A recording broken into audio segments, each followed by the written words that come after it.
Welcome to Beyond Adjustments, the podcast where we delve into the world of chiropractic care and the incredible stories behind the practitioners who make a difference every single day. I'm your host, Amin Saeed, and today we're just absolutely honored to have Dr. Peter Kevorkian with us. Dr. Peter's journey is really one of just remarkable growth and impact. From running a successful chiropractic practice to now serving, get this, as the vice president at Life Chiropractic College West. His passion for chiropractic care and education has shaped countless lives, both in his community and within the next generation of chiropractors. So in this episode, we'll explore his transition from hands-on patient care to a leadership role in academia, the philosophies that guide his work, and his vision for the future of chiropractic. Whether you're a chiropractor, a healthcare professional, or someone curious about the transformative power of chiropractic care, this conversation is sure to inspire and inform. Cue the music.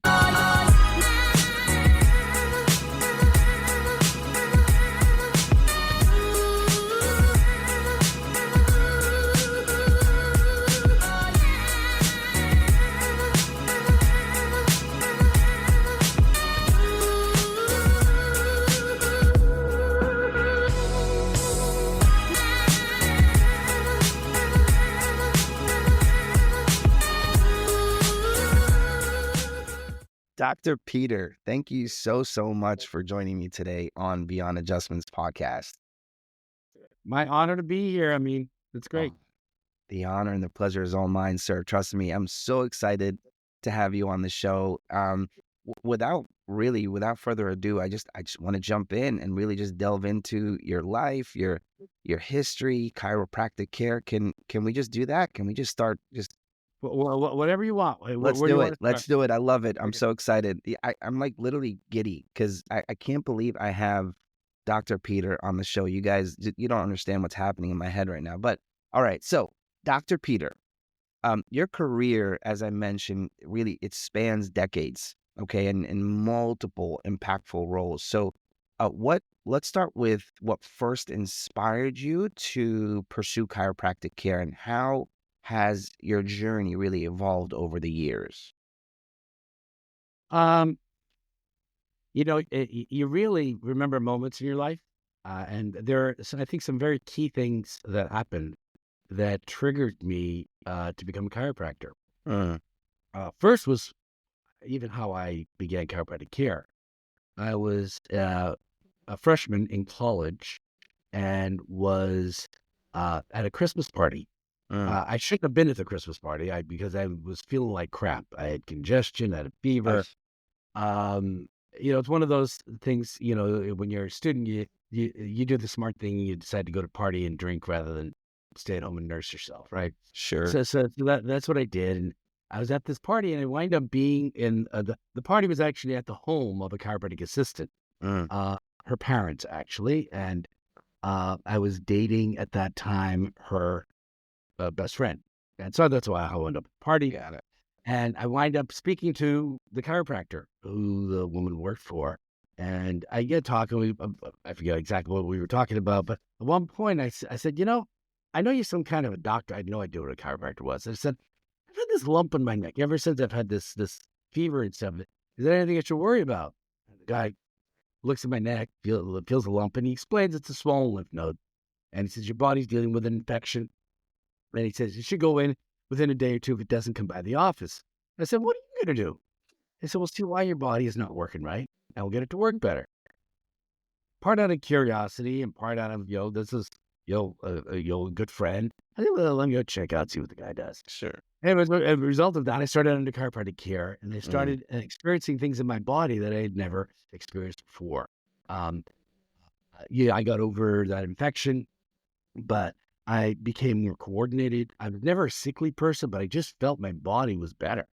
Wow. I was doing martial arts at the time, and people in my class would say, "What are you doing?" Everything, I was faster, quicker. Yeah, everything. Well, just to cut. Yeah. And so I stayed under chiropractic care who went through a program of initial care.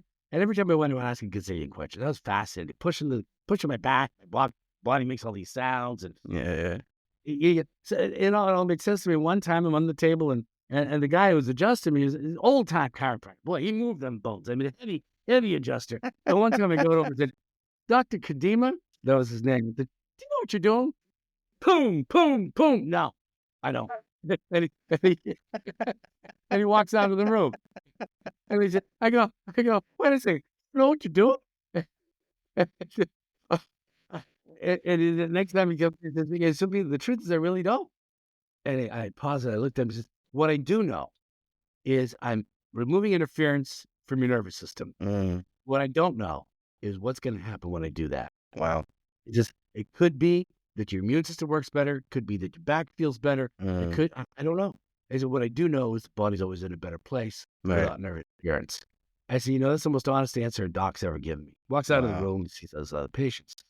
Then I was really intrigued by it. I was in engineering school at the time. I loved engineering school. I loved math, science. I was doing great. Wow. But as I saw my future, I didn't see myself sitting behind a desk doing design. I felt people interaction. So I was considering other careers and everything from education to healthcare to psychology. I was considering everything. And one time I'm getting adjusted, and I said, how do you learn how to do this? And so he stopped, gave me information, and then I went down the road. And I said, I think I want to do this thing. I get to work with people, teach people, improve their health and well-being. Don't put anything into the body that's not there already. It all made sense to me. So I went on my journey. Then I find myself at Palmer College in 1979 with 168 other people starting chiropractic college. Right. And in the process of getting integrated into the school, the registrar comes, financial aid, they tell you where your locker is. One student gets up who's from the philosophy club and does a lay lecture. Before the days of PowerPoint, before the days of any modern technology, gets up with a bunch of flip charts and it did about a 15-minute, 20-minute talk on basically the philosophy of chiropractic, why people should get adjusted, how kids should get adjusted. During those 15 minutes changed my life. I mean, I decided to become a chiropractor, but I looked at that person. I said, boy, if my parents had heard this story when I was a kid, I would have had the benefit of chiropractic care from birth. Right. Everybody could hear that story. They would want their spine checked. And so I said to myself at that moment, I said, I'm going to learn how to do that.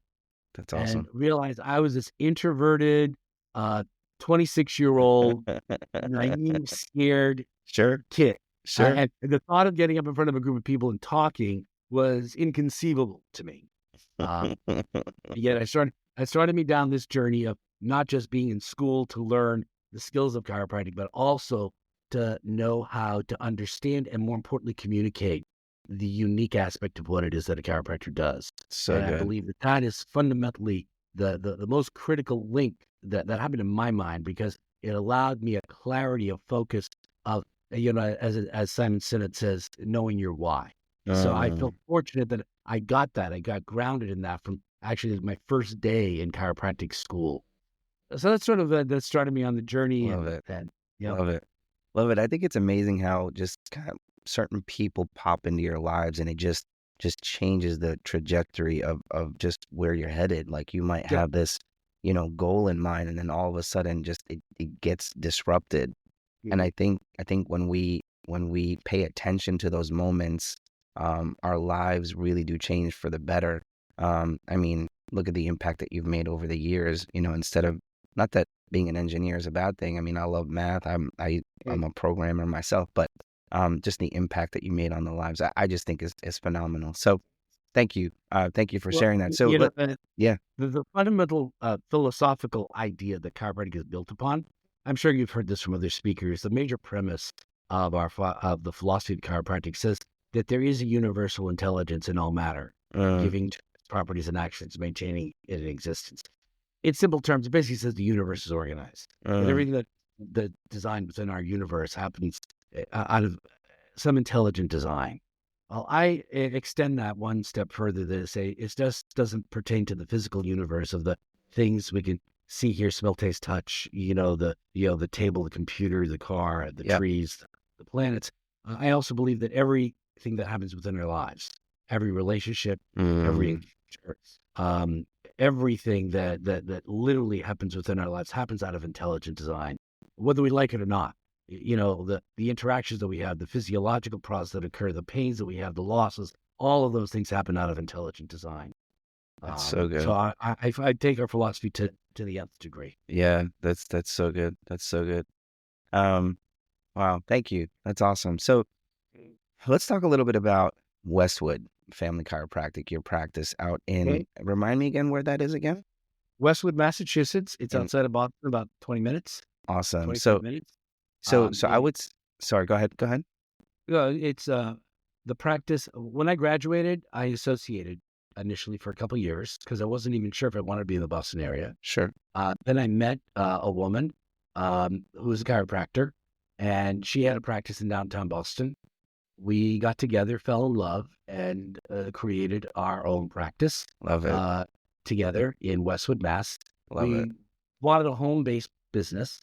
Home offices are very, very common in the New England area, and so we wanted a home-based business. We started in 1983. We actually Wow. found the house. 1984, the practice opened, and it started in a very small space, 850 square feet. Wow. We were there until 1991 when we then built our home practice, on 5.5 acres of land with gardens, and became a lovely, lovely space. But we built the home from the ground up, and then grew to be a very, very, very successful, thriving family practice. That's awesome. It's so it's a love story too. That's Oh kind yeah, of awesome. totally. I love it. I love it. How would you describe the philosophy really that guided your practice over the years? Well, going back to that little health talk that was done at my first quarter orientation, Right. what hit me is every spine deserves chiropractic care.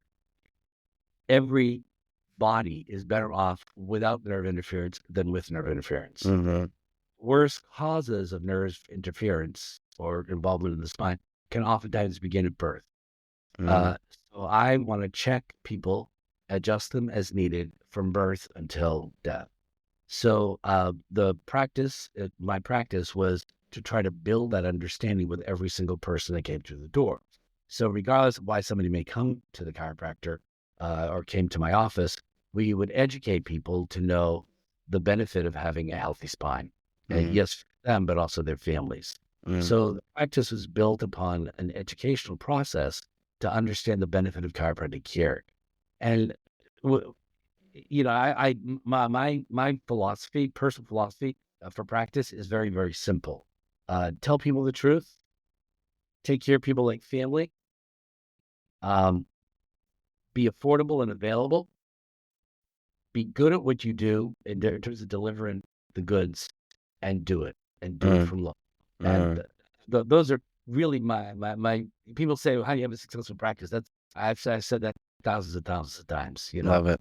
to just come from that space. The rules of life, Yeah. rules of practice, really Love simple. it. Love it. Thank you for that, Dr. Buda. That's awesome. That's awesome. So over the years, right, I mean, the impact, I mean, you opened in 1984, right?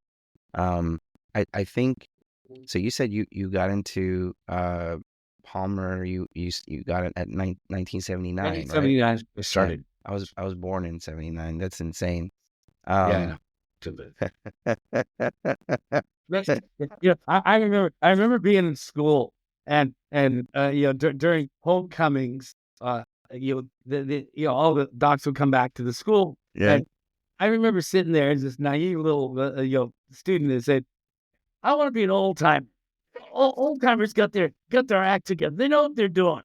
Well, I am now. I don't know if I do. Oh man, that's I still crazy. feel like Indiana Jones. I'm making it up as I go along.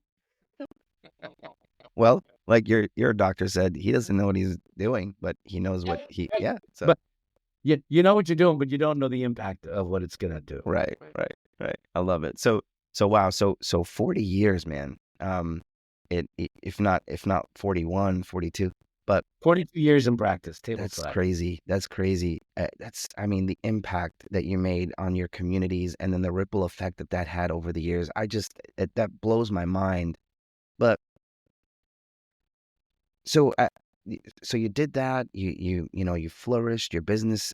The fact that your business stayed alive and in business throughout the years is also a testament to not just um your philosophies, your abilities to perform the chiropractic care, but really to a testament to the way you run your business as well. Because if you didn't do that well, or if you didn't have the right person to help you to run that well, it wouldn't have succeeded. And we see that day in and day out. But so you did that for, wow, 40 something years. And now vice president of Life Chiropractic College West. You're really shaping the future of the profession, in my opinion. What inspired you to step into this leadership role? And, what are your really Well, key there's a priorities for the story behind college? that. I mean, um, I, I'm I've been a full-time chiropractor during Mm, those 42 years. mm-hmm, Uh, but at the same time, I've been very involved in many other aspects of the profession. mm, I've involved politically, locally, as well as nationally, as well as internationally. I've taught. I'm on the board, and I teach for the International Chiropractic Pediatric Association. So I've been teaching for them for over 20 years. Postgraduate training. The ICPA is the premier pediatric family practice organization, independent of any college or any organization that has we just hit 9,000 members of the organization, paid members. So wow. true testament to that organization. Um, but I've also, a number of years ago, probably about 10, 12 years ago, I got asked to serve on the board of trustees at Mm, Sherman College. So I shifted, and that was my first real formal engagement in academia. As much as I was teaching the ICPA, it was a class. So I started to enter the world of chiropractic education, politics, accreditation, compliance, and all those things. When I got on the board at Sherman, the college was at, I believe, 158 students, and was talked about closing its doors. During my 8 years in the board, most of that time as chairman of the board, the school grew over 400 students. wow. We did a multi-million-dollar campus improvement during that Wow. time. It was great. It was Wow. inspiration, and, Yeah. and I don't want to take credit for it. I was on the board with some great people. We hired a great CEO, the president, Dr. Edmund Cordero. Outstanding job, and I felt excited and honored. Is the hardest job I ever had at that point in time. Everyone should get paid a dime for. It's like, but it was great, very very rewarding. Subsequent to that, I went back into practice. COVID happens, and some other personal things happen in my life with associates and people close to me passing away. Yeah. A number of different things serendipitously happened. And anyway, Dr. Ron, the president of Life West, we had connected regarding a number of different issues. He had me come out and speak a few times at graduation for their school assemblies. And he sort of nudged me each time I was here. He says, it'd be great to, have you get on the other side of academia. And I said, no, no, no, I love practice.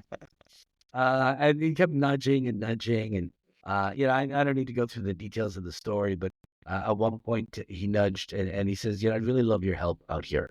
Mm, Shared his vision mm, of where to see the school go. And I had a lot of conversations with my wife and at this point in a person's life, lots of guys are looking for an exit strategy and finding a way to lie on a beach and retire. And right. Yeah, absolutely. I Yeah. decided to start a career. So That's crazy. I felt, I believe that I have knowledge and skills that not. I've walked an interesting path Mm, in profession and even before my profession, and I feel as though God has blessed me with capabilities of communication, leadership, organization that don't necessarily live in the same person, in one body. So I said, maybe this is what gift I need to leave. mm, There was a person who actually sat in this seat at Life West. I met with Dr. Ziegler, great guy. And he made a comment that really sat with me. He says, a man during his younger years is trying to make a mark, and in their later years are trying to leave a mark. And it's boy, that's rather profound. I feel as though I have gifts that I have yet to leave before I take my last breath. So that's why I'm here. I'm going to do my very, very best to drive and move the profession into a constructive place. There are loads of concerns I have in terms of the direction of healthcare, of chiropractic. I believe in the deepest part of my soul that every human body deserves to have their spine checked and adjusted for their lifetime, just because that in and of itself can benefit their health and well-being, independent of symptomatology. Yeah. So much of where the profession is moving toward is like a natural modality, is a natural means of healing, fixing, or curing.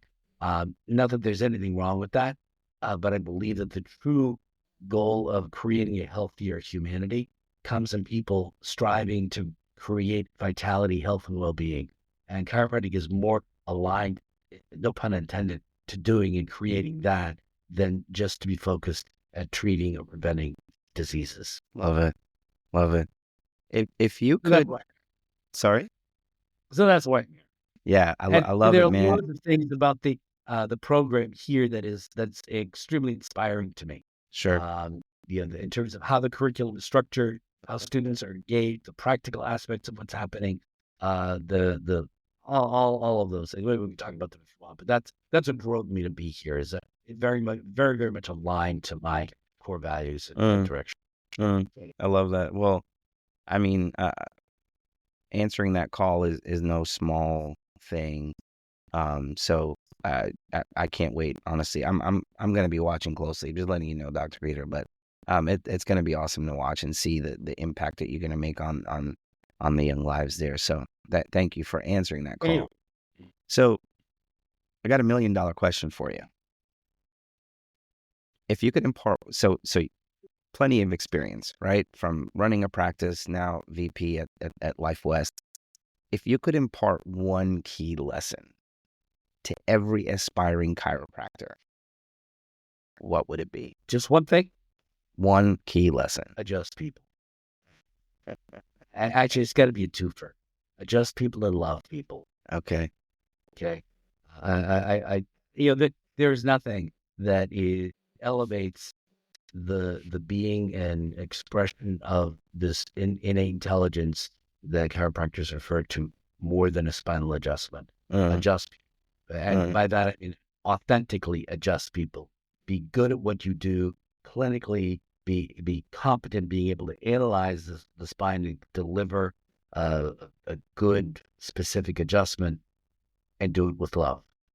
I as much as I believe that every spine deserves to receive chiropractic care, what I believe the world needs even more than that is unconditional love and compassion. And to look at every person, whether you like them or not, on that space of love and service. So Love it. So Love it. it's a twofer. I can't do the I'll one. take it. Hey, I'll take it. I don't think there's been one chiropractor that's been able to give me one key anything.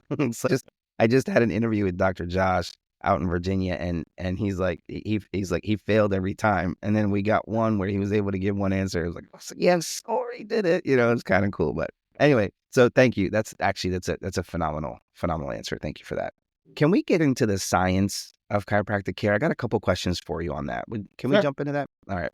So kind of around understanding chiropractic principles, right? So chiropractic care is often, in my opinion, misunderstood. I was one of those people that misunderstood it. How do you, in fact, I used to think you can get paralyzed getting adjusted, but how do you explain its benefits and principles to someone new to chiropractic care or about to enter in or thinking about it? I can explain chiropractic by talking at you. But if I really want you to understand what it is that I do, I need to engage you in dialogue. So in that process, Like right now, you're nodding your head back Yeah. and forth. Yeah. Why do you do that? Because I understand and Why, agree with what you're why saying. you, right. You're hearing sounds come in your ear, though you interpret those sounds as words you understand. Right. And to complete a cycle of communication, your brain sends energy to the muscles in the back of your neck to nod to Okay. complete a cycle. You don't think about that. Right. You're not thinking about digesting the food that you ate today. Correct. You're not, your body's not thinking about how to deal with the bacteria and viruses that are in the environment that you're in that, allowed your immune system to be able to adapt to the world as it needs to. I mean, 100%. so many things are happening you don't ever think about, but the brain is controlling and coordinating those actions within your body. And it's doing that because it's getting information from your body, right? Is that correct? Yeah. Everything in your body is happening that way. If I were to ask you right now, what's your small intestine doing? Could you tell me? No. No, but your brain knows, Yeah. right? And I said, what chemicals is your liver making right now? Do you No know? clue But whatsoever. your brain knows, right? And it's doing that because nerves pass between your brain, go into the body, Yeah. and from the body back up to the brain. Yeah. That's how everything works. If I jabbed you in the leg with a sharp implement, what would you do? I would say ouch, and Why? probably swing back at you for doing You would. that. But why would you do that? It's the reaction to pain. I'm in pain, and my brain is sending signals to that area telling me there's pain there. Right. I poke you. Nerves sense something has happened. It Mm-hmm. actually sends a signal into your spine. Uh, From your spine meets up with other nerves. Split second comes up to your brain. And your brain, if you didn't see me do it, you'd look down to see what happened. Mhm. And then you'd realize it hurts. You'd push me away. You'd scream. You'd say, that Yeah. guy's crazy. Yeah. All because nerves send information up to your brain. Right. Now, let's say where that signal came into your spine, the vertebra at that area that it has to pass between moved out of place and put some level of irritation on that nerve. Do you think more or less information will come up to the brain? Less for sure. So conceivably, if things were malfunctioning to a great degree and none of those signals made it up to the brain, could you respond appropriately? No. So there'd be less information coming up to your brain. What's that information called? I don't know. No, you said it yourself. Well, what's the information called when I jab you? Well, what Signal. sensation? The What- pain. what- The pain. The pain. Yeah. So if there was enough distortion of that signal, you'd have no pain. Right. Now, that's exactly opposite of what many people think. Many people think things in the spine move out of place and create pain. Using logic right now, you're seeing misalignments in the spine may actually be related to less pain, less awareness. Without that information, the brain doesn't know how to function appropriately. Now, this is a very crude example of things you're aware of, but as you just understood, there are loads of things happening in your body you're not aware of. Interrupt that information getting up to the brain can't control and coordinate the body properly. Information not coming correctly from the liver, your brain doesn't know how to make the right chemicals. Interfere with the information going to your stomach, your intestines, it doesn't know how to digest food properly. Interfere with your immune system, the immune system can't work as well. So everything in the body requires good nerve energy. Sure. What a chiropractor is trained at is being able to find areas of the spine, be able to very gently put a force into the body that allows the brain to get those signals back. Right. Now, let me ask you a question. Sure. If these misalignments happen in your spine, what do you think might cause them? What might cause the misalignments? What might cause misalignments? Bad posture. Posture could do it. Yeah.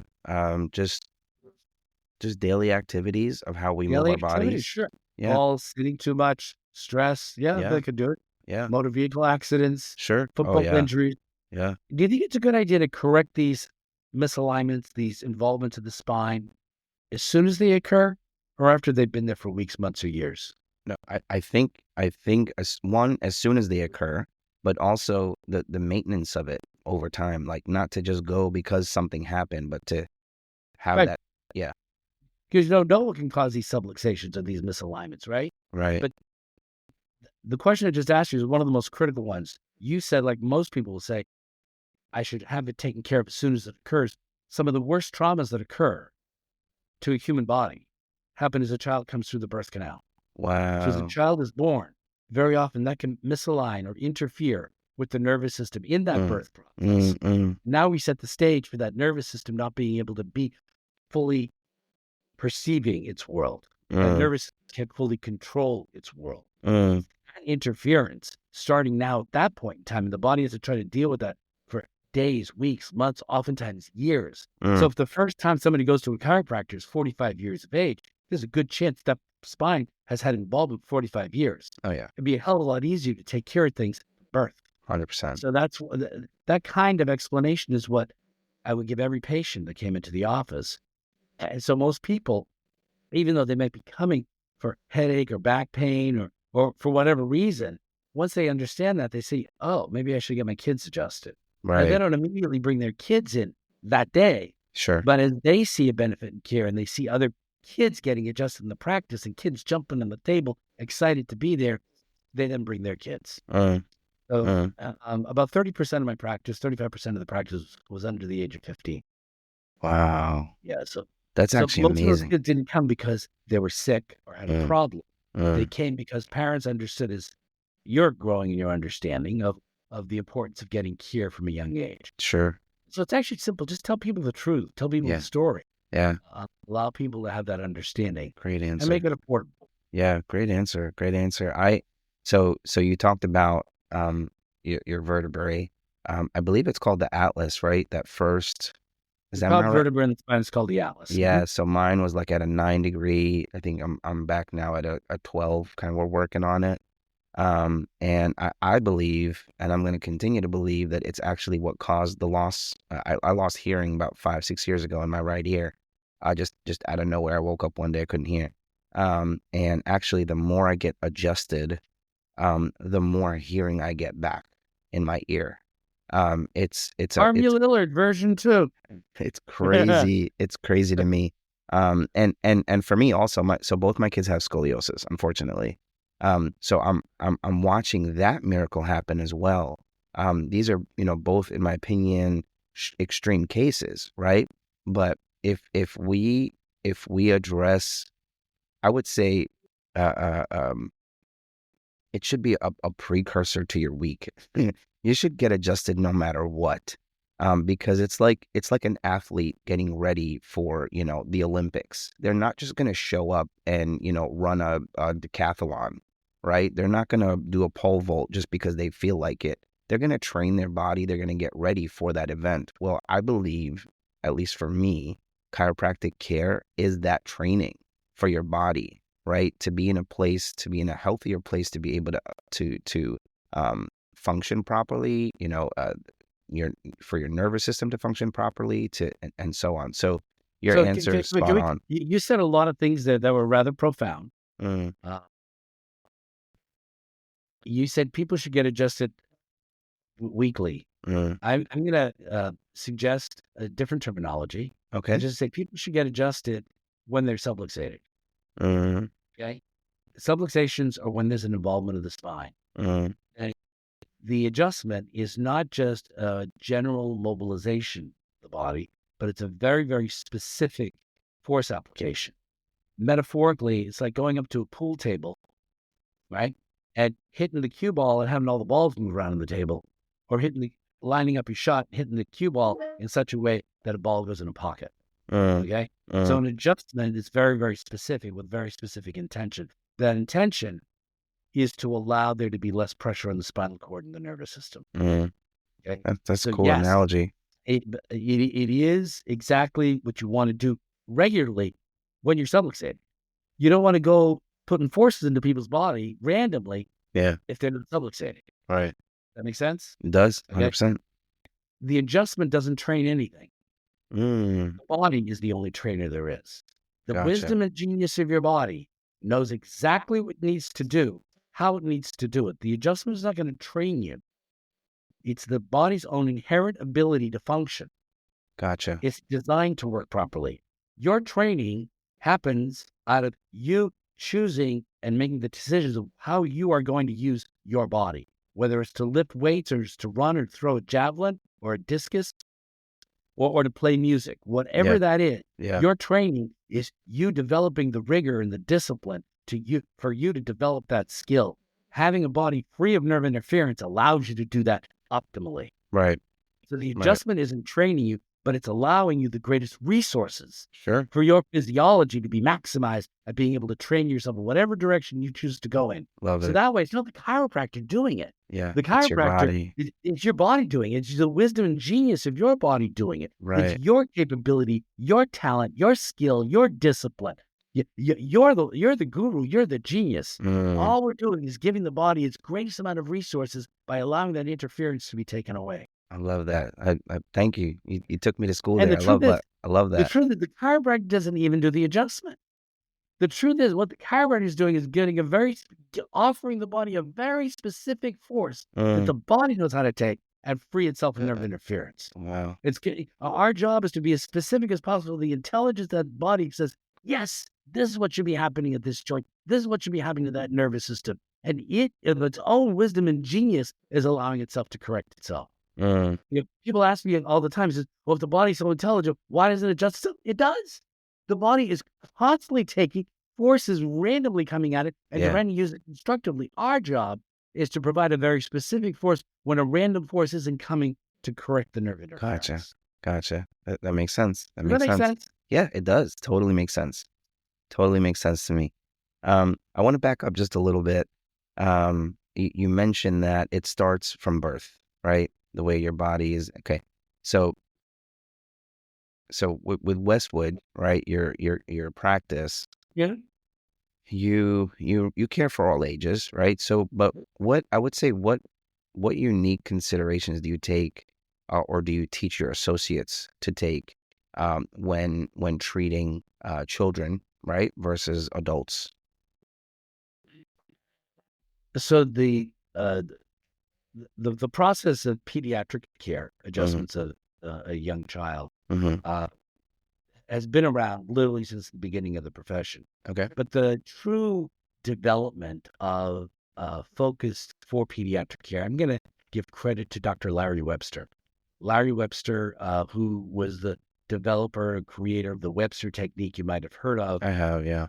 Uh, Larry Webster was the founder of the ICPA, the International Chiropractic Pediatric Association, and really felt as though chiropractors, although they got some introduction to caring for children in chiropractic school, that there was work that could really be done to elevate Mm-hmm. the specificity and proficiency and competency of the chiropractor adjusting children. Mm, If I take my pinky and I put it right here, I'm on my atlas vertebra, okay? But if I take that same pinky, put it onto the neck of a child, it could be on the atlas, the axis, the third cervical, maybe even the fourth cervical, depending on the size of that person. So right. how do you find a way to put a force in very specifically Mm-hmm. to an area of the spine without engaging more areas of the spine, without putting too much force into the body? Mm, The indicators that we look at in an adult can sometimes be very, very, very evident,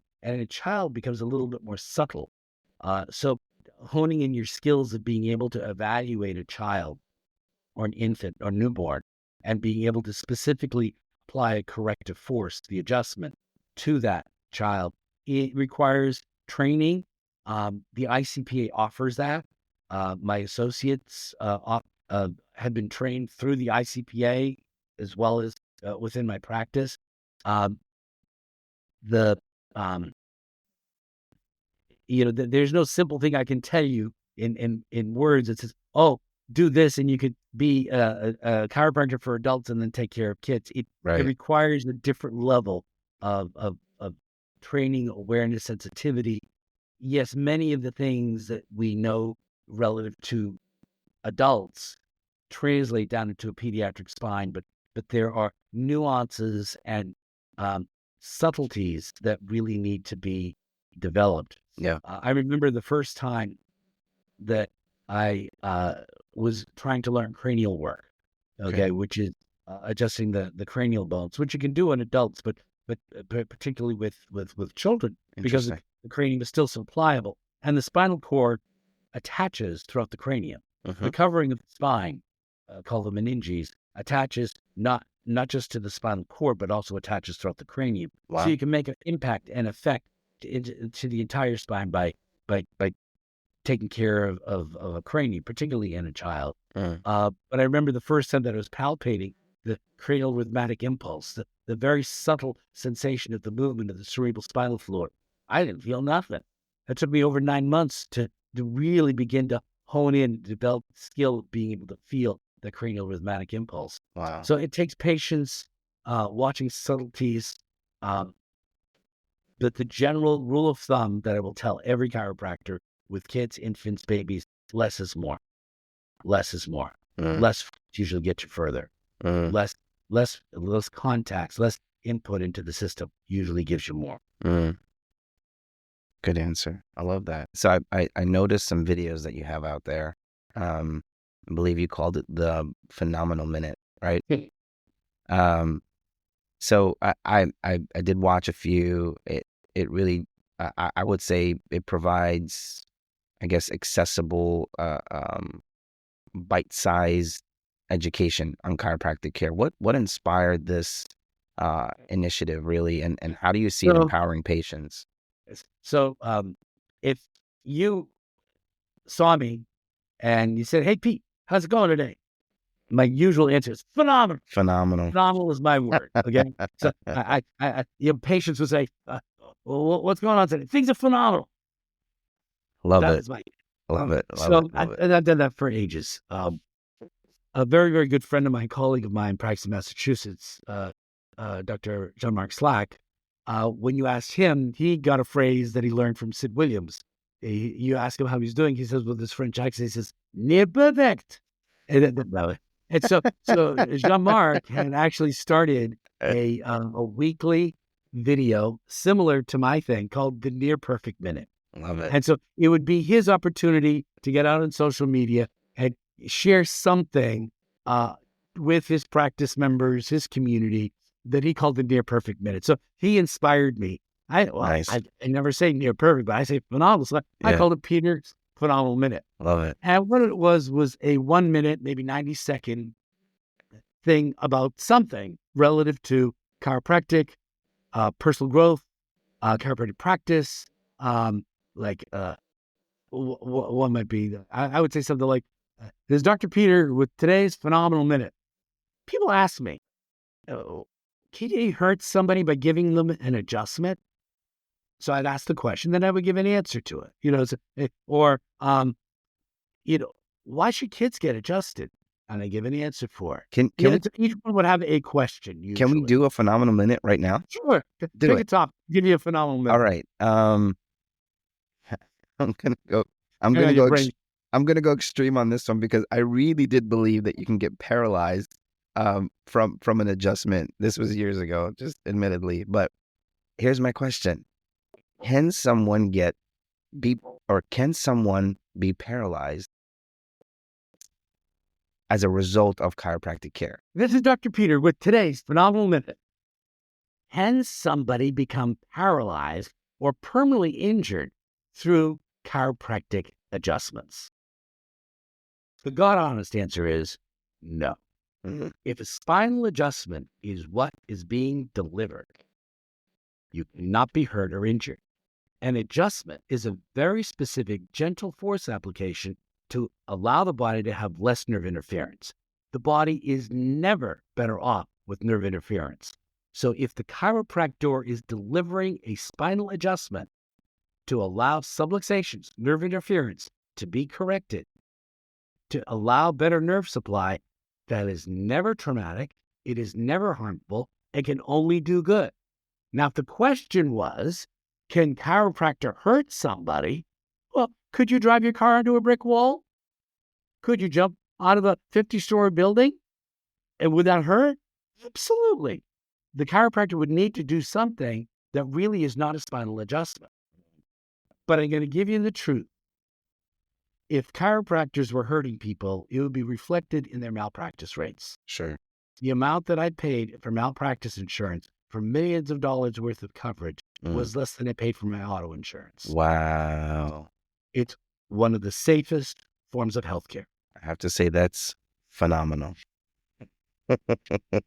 But realize the question that you asked me was chiropractic care. Okay. So first, I needed to define for you an adjustment. I noticed. Spinal adjustment never harms, can only do good by its definition. Yeah. Now, can a chiropractor put an inappropriate force into a person's body? Sure. Yep. Much of that would be volitional or unconscious or unethical to be able to do that. Could something occur that out of it, anything is possible? Sure. A plane could land on me right now and kill me, right? Right. Anything is possible. To say that it could never happen? Right. No. But if indeed it was happening a lot, it would be reflected in our insurance rates. Gotcha. Well, I got $1 million question for you. If you had unlimited resources, so now we said I made you choose one thing when it became two, but now I'm giving you unlimited resources. But we're talking about advancing chiropractic research. Where would you focus those efforts to make the biggest impact? In two directions. I believe that the tools that we have right now to evaluate and discern this thing that we call a subluxation, Uh, and the various aspects of subluxation, whether it lives in a biomechanical world or it lives in a neurological world, both of which occur when this has nerve interference. I believe we're in our infancy to understand the depth and the magnitude of that. So to engage more research, more knowledge in understanding the distortions that can become and held, the traumas that can be held within the physiology, structurally, neurologically, physiologically, biochemically, in all possible ways, but through this phenomenon that we call a subluxation. I believe we need more research for that. And I would love more to go there. okay. Akin to that, I would also like to see clinical research amplified in the measurements and the quantification of building health, well-being, and vitality. Virtually all of the markers that we have in terms of determining the impact of clinical services is based upon the treatment of a condition, pathologies. That we identify a pathology and then we identify protocol or treatment or a regime to fix, treat, or cure something. Chiropractors have often said that the goal of chiropractic care isn't to get rid of problems, but is to elevate health, well-being, and vitality.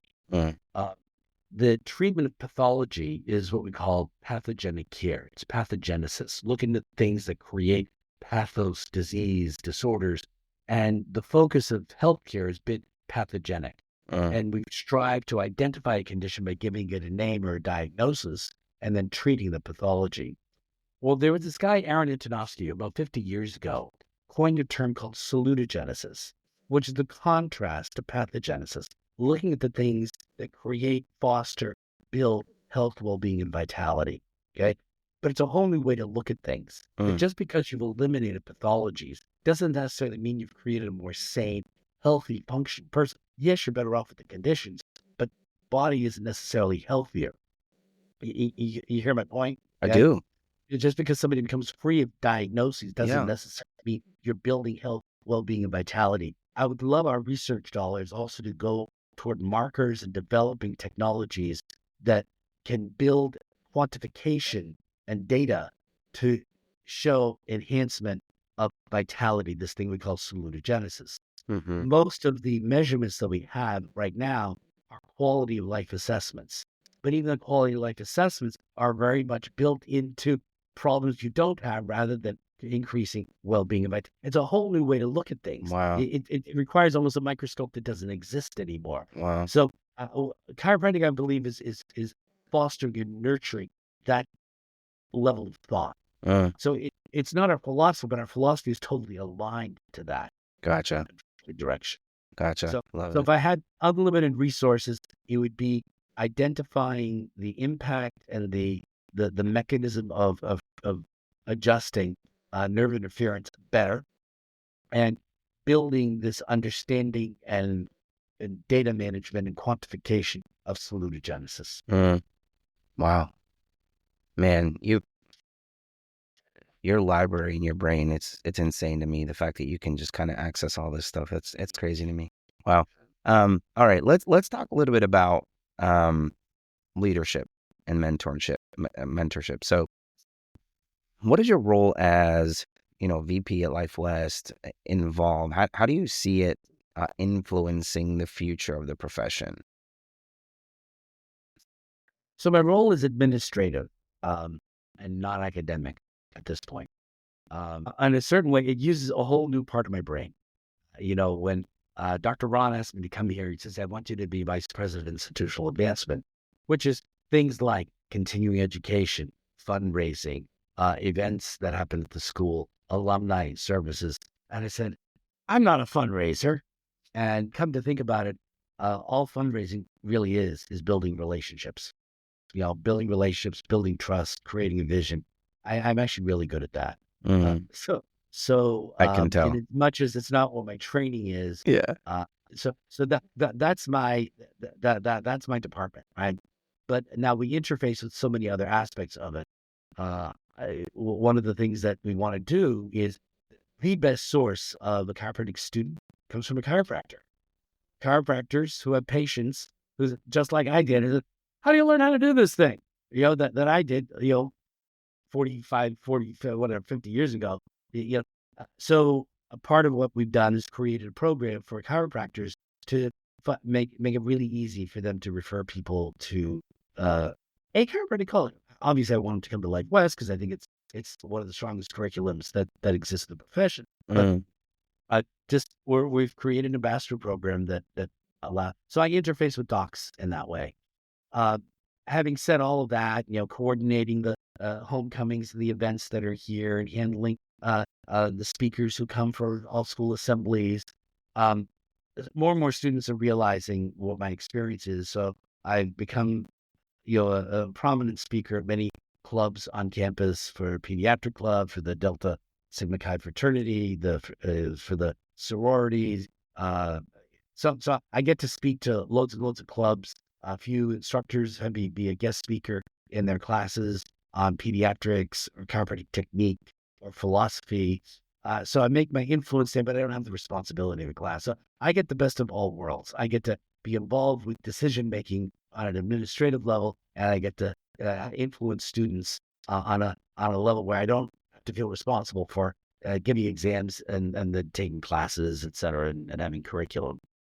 With that, I do sit in the cabinet, so we carve out and look at the future direction of the profession. How does the mm, curriculum evolve? What are the learning systems that we utilize? What are the mechanisms of outcomes assessment to ensure the integrity of the program? What are the mechanisms that we can ensure that our philosophy lives within all aspects of the curriculum? So I get to have decision-making factors at a very high level of ensuring the integrity and the quality of the program and the experience for the students here at Life West. that's good. That's good. Well, what advice would you give to students and young chiropractors about navigating challenges kind of early on in their careers? While in school or after school? Let's go with while in school. So while in school, in my opinion, the two most important things to be able to uh, develop is your ability to analyze and adjust the spine. Okay, that you that you know that you know that you know that you found nerve interference and you've adjusted it, and also to be able to understand our philosophy and be able to communicate that philosophy. Mm, So to understand the philosophy, not just from a philosophy class, but how that really melds and integrates into every aspect of a person's experience. mm, Every class. I've said we don't need more philosophy classes. Philosophy needs to live in every class. So that needs to be imbued within the program. So those, in my opinion, are the two most critical pieces: being grounded, understanding the philosophy, being able to communicate it, and being able to analyze and adjust the spine effectively. mm. And what about as they're entering into kind of the chiropractic world or community as they're ready to start making that impact? What kind of advice would you give them? Meet people, talk to people. Meet Mm, people, talk to people. Introduce yourself. Invite people into your world. Um, One of the I think challenges that faces uh, the younger generation is so much time is spent here. You know, mm, this is the interactions of where people occur. Even social media is like it's almost an unreal world. Chiropractic is a very intimate profession. We mm. touch people. We develop connections and relationships with people. Yeah. And we need to be able to meet people, greet people, look people in the eye, talk to people, tell them the story, make them feel loved. cared for, then Mm-hmm. it's not just procedural, it's not just scripts, it's not just forms, it's not just social media. It's actually having, one-on-one interactions with people. So Love it. meet as many people it's a numbers game. Yeah. When you're in practice, get out of your office, go meet the grocer, go meet the Starbucks barista, Yeah. the person who works in your car. You introduce yourself. You tell them you're a chiropractor. Hand them a card. Say if you ever feel as though we could do anything to help you, come on and let's check you. So Yeah. that's go out, meet people, and know effectively how to engage people into chiropractic care. Mm-hmm. Know how to introduce somebody into your practice effectively. Mm-hmm. Do a consultation, do an effective evaluation, be able to explain what's going on with a person's spine, give recommendations for care, develop a means of exchange for them to be able to receive care. That process of your day one, day two, and engagement in care is a skill. I mean, you work on your entire life, but it's one that you really can't hone in on until you're in practice. Mm-hmm. Yeah, schools will try to teach it, but it's just a reality that when you're in practice, you just ain't going to get in school. Yeah. The job of school is to really give you the basic skills of communication, understanding, clinical competency. You get into practice, you're going to have to learn how to do an effective day one, day two. Sure. Have a procedure in your office. Yeah. Makes sense. Makes sense. All right. $1 million question, Dr. Peter. If you could design the ultimate chiropractic program, okay, you're obviously in that seat right now, right? You have some influence on that. So, or maybe even some sort of initiative, whatever that may be, with unlimited resources. What would it include to prepare chiropractors for future challenges? There are a lot of things in the curriculum at Life West that I really, really love. Mm, Students get their hands on people literally day one in class. really? Wow. They're actually delivering adjustments by the end of their first year, under supervision, obviously, to other students. So Mm-hmm. I love that. The college has developed what's called clinically inspired learning. That everything that is taught, whether it's basic sciences all the way through clinical science, all have a clinical orientation to it. I love that.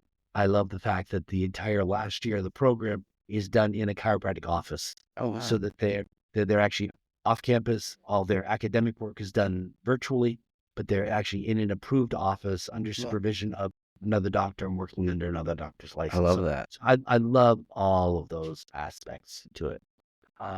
Having said that, every day you see stuff. I want more, right? On a technical level, I believe that every technique that has ever been developed, whether it's, I'll name a bunch of them that won't mean a darn thing to you. Gonstead, Thompson, SOT, uh, uh, um, Pierce, every technique that has ever been developed is a different window and a different spinal model. I think one of the brilliant pieces of what we do as chiropractors is you could have 10 different techniques, all doing something very, very different, but all getting a very, very positive outcome in a person's body. Mm-hmm. To a certain level, for students, that can become so confusing because you try to infuse upon students multiple different techniques, but each one has got a different model. So in the efforts to try to teach students all the techniques, sometimes what is not taught is the spinal model. And I think that can create confusion. Gotcha. So I'd like to develop that even better. Okay.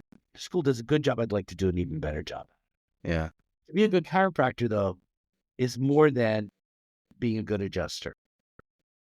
It's a person being a caring, compassionate human being.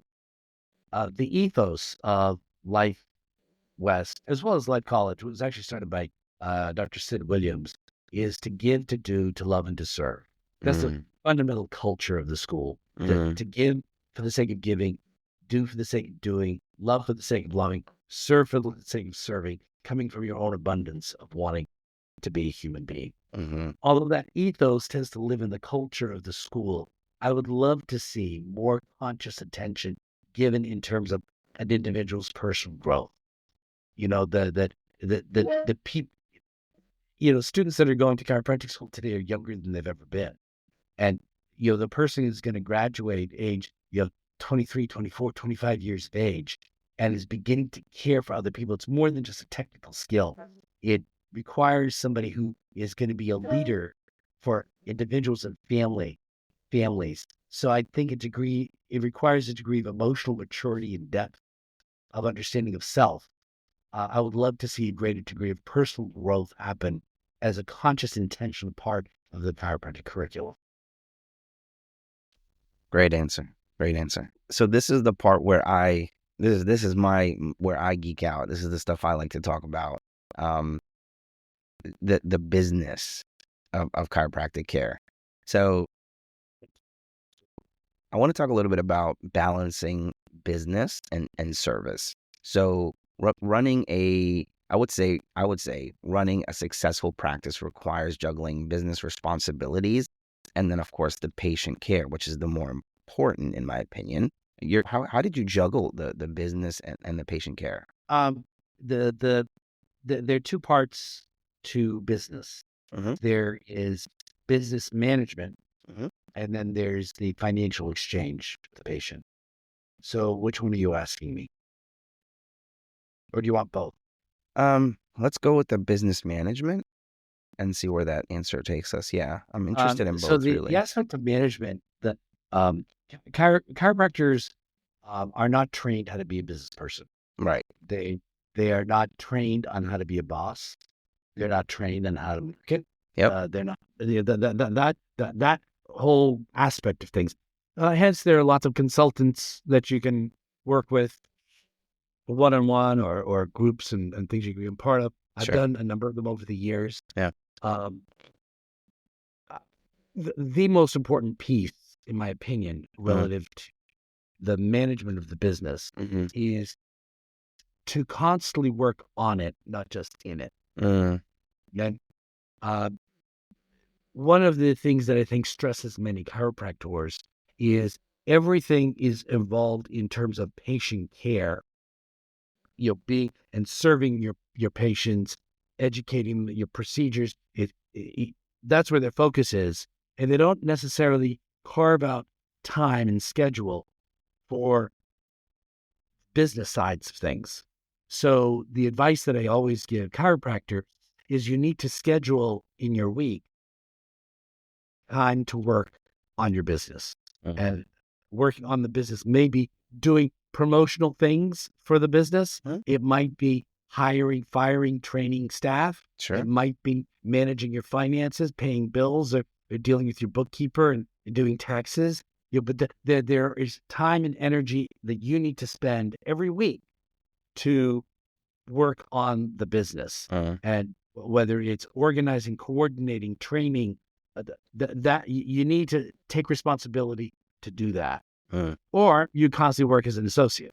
Sure. You work for somebody else, or you work for a franchise that does all of those things. Yeah.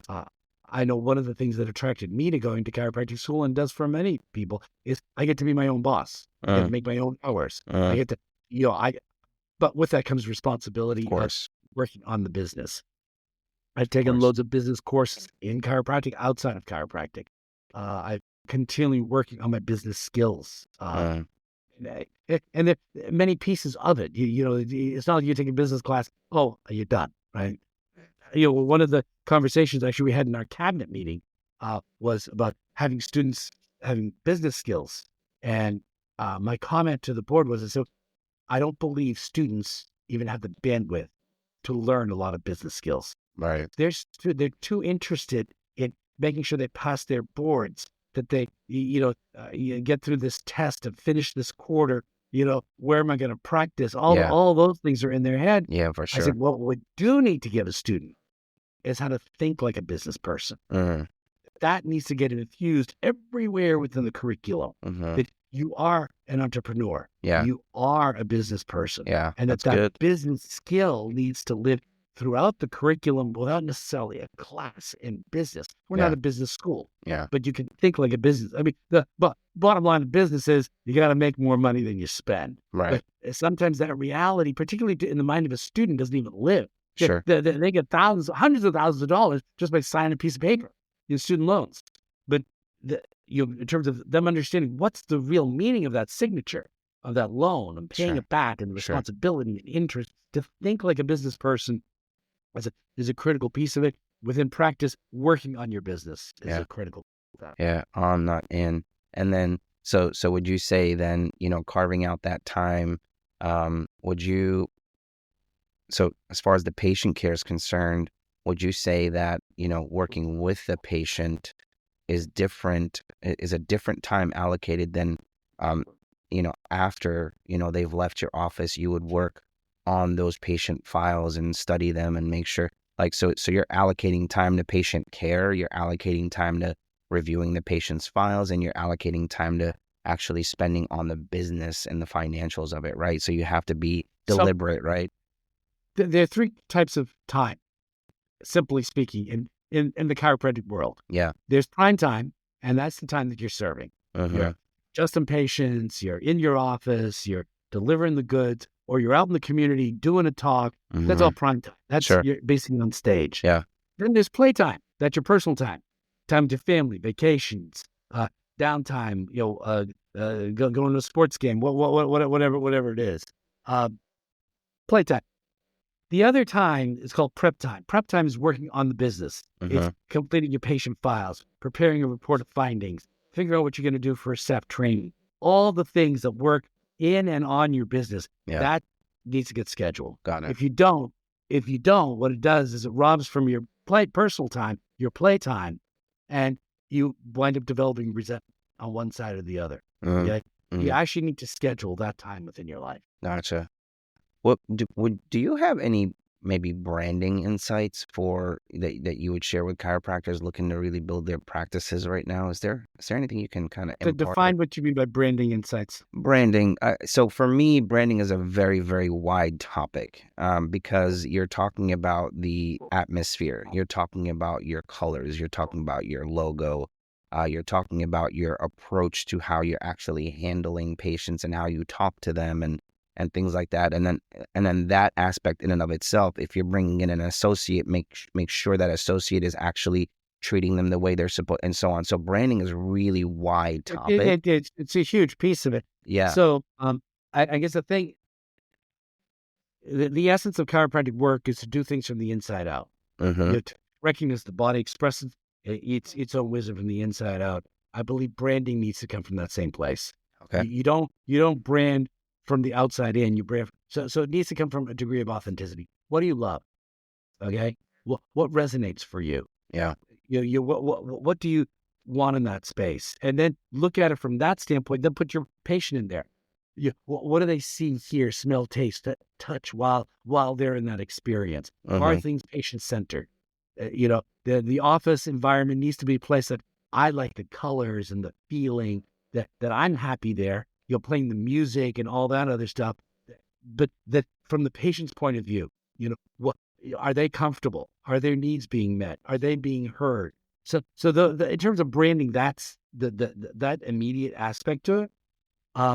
Well, I know something that has been a marketing term that's come up a lot is who's your avatar? Who's your ideal patient? Absolutely. And my knee jerk reaction would be all my patients are my I want to take care of everybody. I want to take care of everybody. But if I had to pick an avatar, it's we defined her as soccer mom. Okay. Soccer mom is the mom who is a young family. That's the person I want in my practice. She comes in because most healthcare decisions for a family are made by the mother. By the mom. Agreed. Most of them. It is like that in my house. She comes in and we develop trust and rapport. Sure. And she develops an understanding of what it is we do. I know that within a short period of time, her kids will be here. Yeah. And a short time later, dad will be here. Yeah. And so that was the focus of because that's what I wanted a family practice. So that's how I defined it. Having said all of that stuff. Yeah. A key point, and I say this in my classes all the time, I said, stay current. Sure. Stay contemporary. I know many chiropractors that are in practice 20, 30, 40 years, and you go in their office and the reception room looks the same way that it did when they put it up. I've seen They have the those. same magazines in there, right? Same books in there. Yeah. Same contemporary.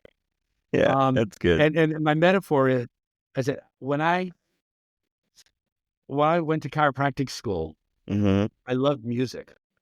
And I drove out in my 1974 Gremlin, American Okay. motor. You Yeah. probably don't even know what that car Of looks course like. I do. Yeah. Okay. And I had this thing about this size of my car because my car didn't have, I had a radio, but I wanted to play my own music. And there were things about this size that were called cassettes. Have you ever heard of Of them? Yeah. course. Yeah. And you put this thing in there and you close the door and you Yeah. press the play button. And if Yeah. I didn't like the song, I had to push another button and wait till I Yeah. got to the song. Of course. Yeah. So that's how I listen to music. When I got into practice, I played tapes within the office, and I got to the end of the tape. You had to flip the cassette and do Yeah. it, and then afterwards, you started getting music streamed to you online, Yeah. and now it lives on your phone. Yep. And I hear a song, and boom, in seconds, I can actually have it on my phone. That's right. Yeah. It's the same music, but how we package it is different. Oh, that's so good. I How we love sell the it way you is did different. that. Okay. Yes. Chiropractic is the same as it was in 1895 when Yeah. D.D. Palmer, just to Harvey Lillard, you put a force into the body takes that force, and magic happens. Yeah. Chiropractic conceptually hasn't changed. How we package it has to evolve because the Yeah. culture evolves. Yeah. The terminology that people use is different. Uh, The way the forms look. All my forms are available. When a new person comes in, they're emailed to the person. They're available online. yeah. And, I really wrestle with this. I don't like forms being filled out online Mm, because there is a qualitative aspect when somebody uses a pen and they mm, write stuff down that's different than when people are typing it. mm-hmm. Okay. So this is Peter, but I'm in practice 40 years, right? Yeah. But my associates, I'm filling it online. A different culture generation. Sure. With me. So I avoided being digitized in my office. 1996, I think we actually got we computerized the office. Mm, I fought. I liked them on paper. My paper yeah. notes meant more to me than Yeah. not. You got to stay contemporary, Sure. not just for state boards and regulations, but you stay contemporary. That's what patients expect. Yeah. People want to be able to make appointments online. People want to be able to interact on it. Used to Yeah. be, but my phone would ring in the office all day long when I was Yeah. first in practice. Now, Now hardly it's, ever. now People it's are all doing everything online. messages and So you texts need to and stay contemporary. sure. I just see how many chiropractors, senior chiropractors, even younger, don't even have a website. Yeah. And even a website. When we redid our website maybe 5 years ago, 6 years ago, Mm-hmm. and I'm looking at it, I said, boy, we got to update it again. Yeah. Yeah. Websites change, the look and feel For of things sure. change. You need to stay, because that speaks to your office. Yeah. You know, That's good advice. That's good advice. So I want to talk a little bit about the marketing aspect. So we talked about, getting out into the community, right? Being face to face, being social, shaking hands, kissing babies, that kind of situation. But what's outside of that? Because I think that social aspect is critical. If you're not connecting with your community, you're not making a difference, right? If you're just an office to be a revolving door like certain franchises are, you're not making a difference, in my opinion. But outside of being connected to the community that way, what strategies would you say are most effective in growing a practice and becoming a trusted community resource as well? the number one thing, I mean, when you're first in practice, get out in the community, Yes. meet people, all the things. Yes.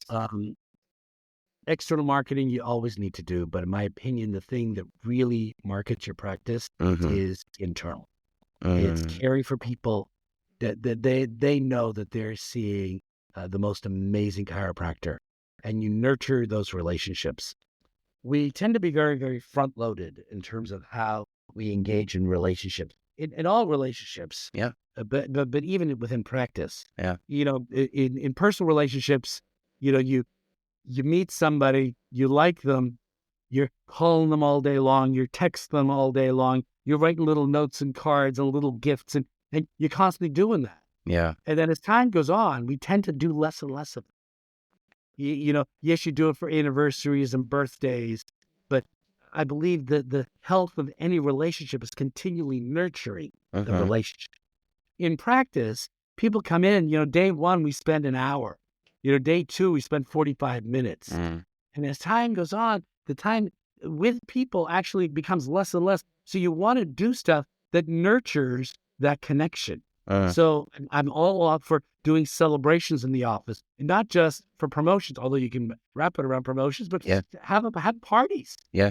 We would do ice cream days That's in so the cool. office, or I would have pony been rides, there. kids, or just stuff that nurtures Yeah. the community that you're building.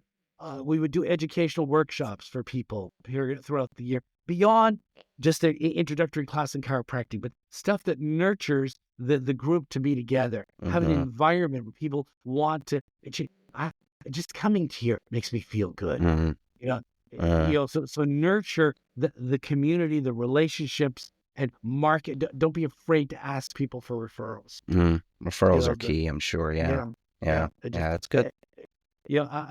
I mean, is there anybody in your world that could benefit from chiropractic care? Right. So easy. Oh, yeah, I'm trying to get Yeah. anything I can do to help. Okay. Question for you about, so as we're winding down just a little bit, we're not ending our time just yet, but as we're winding down, I want to touch on the future of chiropractic. And I just have one question really that's burning inside of me that I like to ask. And it's more around emerging trends. So you're saying, constantly be changing and shifting, and you're, like always be learning and all that. What around emerging trends within chiropractic care, do you see any advancements or trends, right, in chiropractic care that I would say excite you, and how do you see them shaping the profession in the coming years? I want to say 100 things all at the same time. Of course. I'm going to take it from a bigger frame. I've always believed in the deepest part of my being, since being a chiropractor, that the most important thing that chiropractors can offer patients, aside from delivering a specific spinal adjustment, is to have a patient appreciate the magic, the genius, the vitality that resides within every cell of their being. That life force that animates every cell of our body, that keeps us alive, that allows us to think, breathe, feel, experience the joy of being human, that needs to be honored. That the more, if I can get you to appreciate the genius and the magnificence of life inside your body, you're going to take care of you. Okay? And to come from that place, to come looking on the inside and trusting your physiology and the design of that physiology, it's a genius. Our body makes every drug, every chemical it should ever need in a lifetime. It's designed that way. It's designed to live well over 100 years of age, as long as things don't interfere with it. Yeah. If I can get you to appreciate just how brilliant your body is, you're going to take care of it. I've always had that as my drive in terms of patient education and patient care. Don't thank me, thank your body. Your body is the healer, etc. I believe when COVID happened, it was a shock to everybody, but particularly within my practice. When people who were coming in, now we became afraid of this pathogen. We created so much fear around people that people didn't trust the genius and the wisdom of their body. And I will be honest with you, during the first 6 months, most of 2020, I felt like my 40 plus years in practice was a fit, that the people lost it. But then I began to see a whole shift. Patients who said, "This is a bunch of BS. What you've been telling me is really true. Yeah. My body knows what to do. I need to take care of my body. Wow. I have a strong, capable immune system." And they began to see the deception and the dysfunction that's living out in our world. And that things, that a lot of the stuff that they're seeing, they don't need to believe that they can really look on the inside. Yes, I need to take care of myself. So when in 2020, I might have felt like a failure, by 2022, I said, damn, the people are getting it. And I believe that there's an opportunity right now to take and amplify that 10,000-fold. 100% agree. The opportunity that I think our culture is so rich. I've always said, people, need chiropractic care and are so ready for chiropractic care. Mm-hmm. But the chiropractic care in the vitalistic salutogenic model that I've lived my life in, people are starving for it right now. More than we give them an answer to the dysfunction and the distrust that they've really built within the media and the healthcare system. So I'm very excited about the opportunities that are really opening up, not to just have chiropractic become the premier primary healthcare provider, or whatever that means, but that true essence of chiropractic within this, life expression, salutogenic health, well-being, vital model can actually be embraced by the culture. I believe that it's a critical time to do that. People are realizing that the true essence of health doesn't come in trying to rid the world of pathogens, that it comes in creating a healthier body. Wow. That the job isn't to try to avoid things, but it's to become symbiotic with the world that we live in. Right. And that's the true essence of what we strive for. Love it. That's so profound.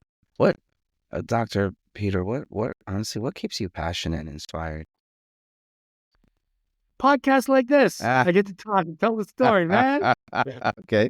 I love that answer. Can you elaborate a little? Well, it keeps you going. Every day you wake up and I believe every day we get up and you have the opportunity to contribute to the world. And so when my eyes wake and I start my day, I start to create my days. What do I want to create today? Well, what impact do I want to make? Yeah. So I look at my schedule, the things, the meetings, and the things that I need to get done. Or when I was in practice, I looked at the people I was going to be serving and how I was going to be dealing with my team. But I basically said, well, what contribution? What can I do today that between now and the end of the day, should my life be over at the end of the day, can I say that I've added some positive benefit into the world and to life experience? So that's what drives me every day, is finding that thing to contribute. And sometimes it might just be, a comment to somebody. Sometimes it might just be a pause and having a conversation that I need to make with somebody. Sometimes it's creating or completing a project. It changes every day. But what gives me the juice every day is it's that. I start my day in gratitude for my gifts, for my family, my relationships, and the things that are close to me, the opportunities that are before me, and what can I create today? That's good. That's good. I love that. Well, I was gonna ask you in a professional way, but I'm gonna lean in here, and my old Brooklyn Bensonhurst self. I'm gonna ask you a question. I was gonna be all professional about it, but I'm gonna lean in as if me many years ago asking you this question. I'm gonna say, hey, Dr. Peter, I gotta ask you a question. You got a minute? Yeah. All right. Yeah. So what are you doing? So listen, I'm a little bit hesitant about seeking this chiropractic mumbo jumbo stuff. What would you say to encourage me a little bit, take a little step towards whatever this crackly wackly dackly stuff that you do? What is it? Tell me. How would I take the first step? What do I do? Well, number one, you shouldn't do anything you don't want to do. I'm never going to force you to do anything. But I will tell you, if you were my brother, I would want you to have the benefit of chiropractic care. If you were my child, I'd make sure that you were getting your spine checked and adjusted. So I know that you like me, you trust me. Seek it out. Go visit a chiropractor, talk to them, and say, what can you do for me? Give them a chance to evaluate your body, see what's going on. Let them explain it to you. If it doesn't make sense to you and you don't see any value in it, then I don't think you should do it. But my guess is, if the chiropractor does a good job and does what I believe that they should do, that after they explain what they're going to do, they do it and they show you what they found, that you're going to want to benefit from that. It's sort of like if you never knew what it was like to have a great meal, eat an ice cream cone, fall in love. If you didn't know what any of those things were, you think, why do I want to do this love thing? There just seems to be a lot of hurt on the other side. Yeah, there can be. And you shouldn't do anything you don't want to do. But I know that when you immerse yourself in love and compassion with another being, another soul, that is the greatest amount of joy, fulfillment, and happiness that you can ever have in your life. I feel the same way about chiropractic. You know, the minute that you immerse yourself in that, you experience a degree of well-being and vitality that you never have before. It's magic. But you don't know what it's like until you experience. But it's going to make sense to you. You got to feel good. Yeah. Dr. Peter, you got me all misty-eyed over here. What are you doing? All right. So I'll check it out. So let me ask you about Westwood, Life West, your phenomenal minute series, all that. How can listeners learn more about your practice, your position right now at Life West and Phenomenal Minute? What's a good way for them to get Okay. connected? So if somebody wants to get in touch with me, really easy. My personal email, Dr. Peter Kevorkian, Dr. Peter Kevorkian at pm.me, protonmail pm.me. Or you can do pkevorkian at lifewest.edu. And if you can't find, just go to lifewest.edu and Look you up. you'll find me on there somewhere. Yeah. For my practice, my associates are in my practice. I still own the practice, but my associates are there. But if you want information about it, it's westwoodfamilychiropractic.com. All Okay. one word, Westwood Family Chiropractic. Westwood, just the way it sounds, familychiropractic.com. And you can go to the website. You can email through the website. I do have a website, drpeterkevorkian.com. It's a website that I actually built for the students of my ICPA class. You can get in touch with me there if you want to. Nice. Love it. All right. I'm gonna leave with this $1 million question. What is the most impactful investment, financial or otherwise, you've made in your journey to becoming a leader in chiropractic care, Dr. Peter? Well, the simple answer is the investments that I made into myself. The more that I invest in myself, the better chiropractor I become. So financial investments, obviously seminars and trainings and things that I've done, but even investments that I've made in terms of exercise, workout, my personal rituals and disciplines to care for me. The more I'm caring for me, the better chiropractor I am. The more I care for me, the better administrator I am. The more I care for me, the better father that I am. So to continually invest in me, in my, and not just in me physically, emotionally, spiritually, intellectually, in every possible way. The more I invest in myself, the better that I'm able to come into the world. So the single best one, it depends on the season of my life. 40 years ago, or 50 years ago, the greatest investment was going to college. 10 years later, the greatest investment was you becoming a dad. The next chapter, you develop my technique and my technical excellence, develop my speaking skills. So continually working on yourself. Just don't ever stop.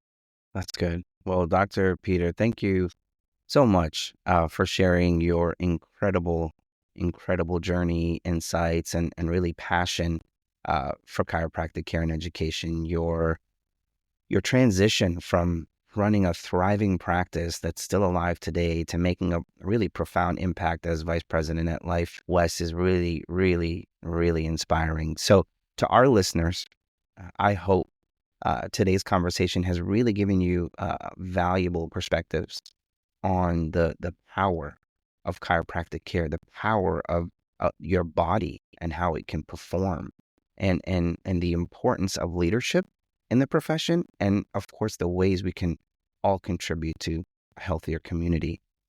So if you found value in this episode, don't forget, subscribe to Beyond Adjustments and leave us a review. And you can also connect with us online to stay updated on future episodes and more impactful conversations. And maybe we'll have Dr. Peter back in the future to see what's going on in his world. So until next time, keep adjusting your approach to growth, both in practice and in life.